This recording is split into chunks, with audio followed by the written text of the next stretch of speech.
Have you ever wondered what it takes to become the VCT Champions? What separates the good teams from the great ones? And what do they have that everyone else is missing?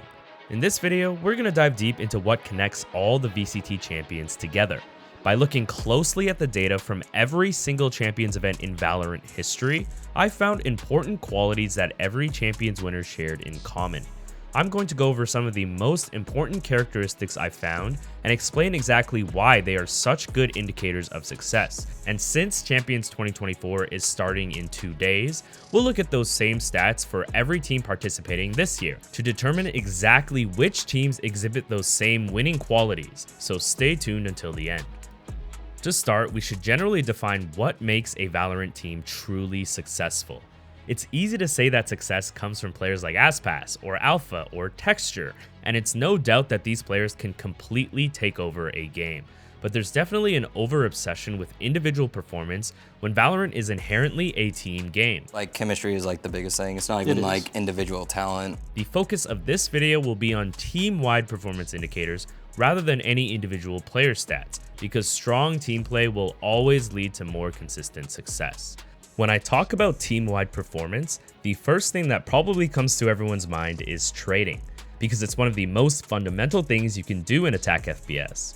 A high trade percentage means that a team is efficient with their deaths and generally better at playing out team fights, but having the highest trade percentage doesn't necessarily mean you're gonna win champs. For example, in 2021, Ascend had the 4th overall highest trading percentage at 16.2%, but they managed to win the entire event. Since every team has a different playstyle, trading matters more for certain teams than it does for others, but it's still an important indicator of team success. 2022 winners Loud and 2023 winners EG had the highest trading percentages when compared to their competition era. It's cool to see that trading and being tradable has become more and more important as time has gone on. The second place team during Champions in 2021 had a significantly higher trade percentage than winners Ascend, but in 2022 and 2023, the second place teams were clearly weaker at the skill than the eventual winners. You can also see that the trade percentages across the board have been trending upwards since Champs in 2021, which just means that Valorant is becoming more and more of a team-oriented game than it used to be. So it's definitely important to keep an eye out for trade percentages, but it still depends a lot on each team's playstyle. However, this next statistic is one of the strongest indicators that a team will be successful regardless of their playstyle. First blood win percentage describes a team's ability to win a round after they get first blood. This is far more important than the raw number of first bloods that a team gets, because that will always vary from game to game. Instead, looking at first blood win percentage tells us how consistent a team is, because it shows how effectively they can capitalize on those advantages. Winning first duels doesn't matter if you lose the round anyway, and I can't think of a better example than NRG's infamous loss against Bilibili Gaming. NRG had a total of 21 first bloods on Lotus, while Bilibili had 5, and they still managed to lose the map. The best and most consistent teams will always have high first blood win percentages, and Champions winners have always excelled in this category.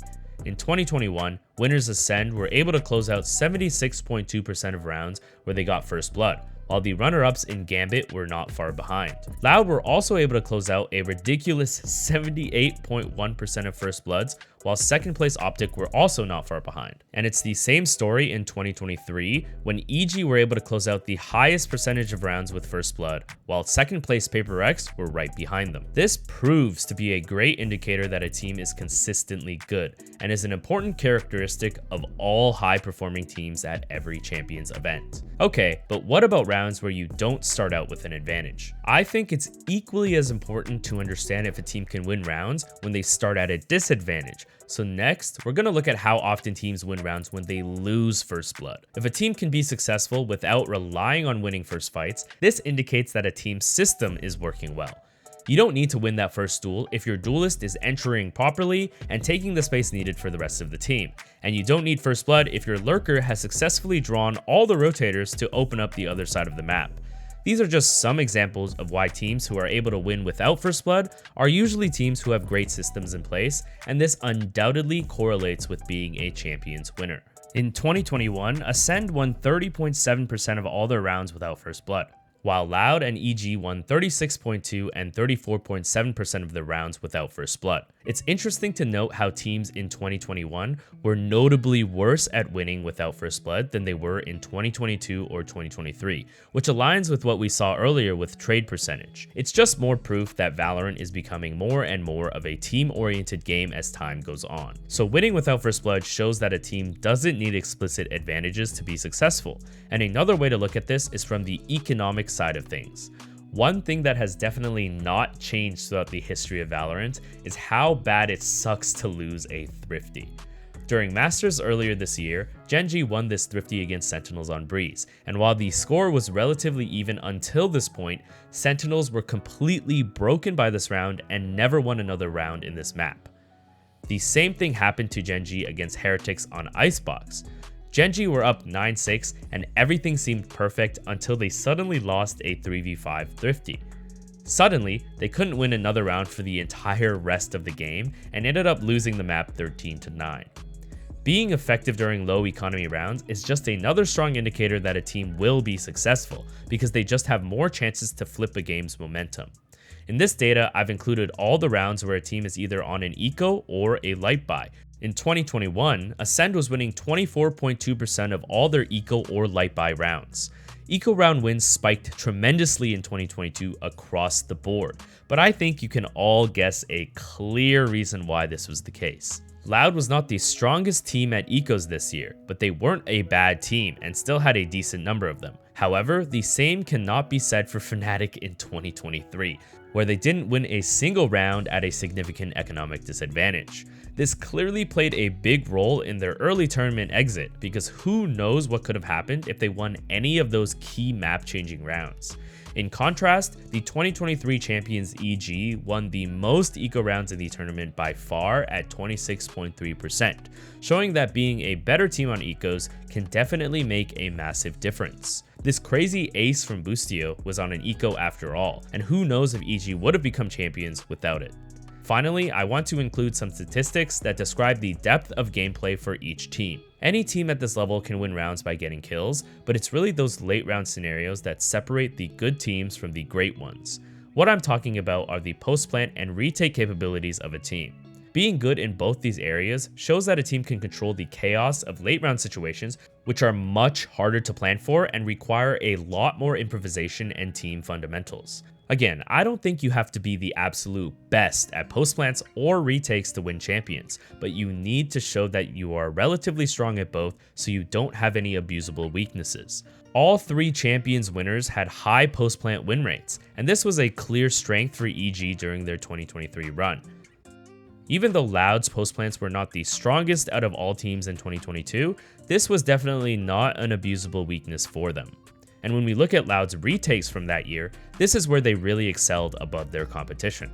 It's the combination of being strong in both these late round areas that shows the team is complete and has all the necessary tools to win champions. So those are the 5 characteristics of champions winners, and I've compiled all 5 of them into this summary chart. Not every single champion was the best in every single category, but none of them were exceptionally bad at anything. To win champions, you need clear strengths, like retakes for Loud in 2022 or post plans for EG in 2023, but you also cannot have any weaknesses at the same time. Now, we can look at all these statistics for the participating teams this year to try and see which teams exhibit those same qualities that all the previous winners had. I should preface that I have no access to VCT China data, so we're only going to be looking at teams from other major regions during this comparison. Using only recent data from Stage 2 performances in each region, this is where each team ranks against each other in terms of trades. Leviathan and Crew have exceptionally higher trade percentages, which outlines a possible stylistic difference between Americas and the rest of the world, but shows that they know how to efficiently utilize their deaths. One thing that's surprising is how low Gen.G are on this graph, considering their aggressive playstyle, but it didn't seem to stop them from winning Stage 2. Next, we're going to look at where each team ranks in terms of First Blood win rate. Fnatic were winning 80.6% of all rounds where they got First Blood, which is just crazy high, with Lev not far behind at 77%. This just shows that the entering efforts put forth by Durka and Aspas are not wasted, and it's an all-around great sign for both teams. Okay, what about rounds where they don't get First Blood? Heretics were the strongest team at playing from behind, but Paper X and Fnatic were not far behind that. In terms of economic disadvantages, the strongest teams on Ecos were Sentinels, Gen G, and Lev. And when we look at those late round scenarios during post plants and retakes, here were the most dominant teams in each of those categories during stage 2. Now, you should obviously take all of this with a grain of salt for multiple reasons, but the main one is probably the obvious fact that the data I've used to compare this year's participants is only for matches within their own regions. When teams meet better competition and different playstyles at Champs, these stats could look completely different. For example, we have no idea how a strong post-plant team like Paper X will fare against a strong retake team like Fnatic, but I think there are still some things we can take away from this data. The first is that Talon Esports was near the bottom in every single statistic, so I think it's fair to say that they're probably going to be outclassed at this event. The second is that Fnatic are looking very scary, and in a similar form to when they were dominant in 2023. They rank very high in every statistic. The only concerning thing is their trade percentage, but even though Fnatic seems low compared to everyone else, a trade percentage of 16.7 is significantly higher than what they had last year at Champs, which was 15.1%. Considering their playstyle, I think this is a really good sign for them, because their disjointedness is one of the big reasons they faltered late last year against Loud, and it's clear they've been working on this since. Another clear outlier is Lev, who are displaying strong fundamentals in their trading stats and are solid in every other major indicator of success. However, I do have a concern for their post plants, which ranked amongst the worst. This is really not a good sign considering the fact that they won stage 2, which is bound to bias their stats positively in this research. If I were to choose a dark horse in all of this, it would have to be G2. If we look at G2's stats throughout stage 2, they closely mimic Fnatic's, almost as if they're a baby version of them. Both teams have incredibly methodical playstyles, but G2 have the advantage of lower expectations, and they have a lot more experience playing that style against the Americas teams. In the end, this is only a slightly more educated way to guess, so we'll all have to wait until the actual games to see how it all goes down. That's it for the video. If you made it all the way to the end, thank you so much for watching, and I'll see you guys next time.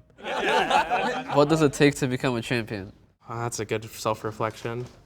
I think hard work. Takes friendship. Friendship? I agree. Like chemistry is like the biggest thing. It's not even like individual talent of like how you're aiming and stuff. Our mechanics were not like the strongest by any means. It shows just how good we were as like a unit.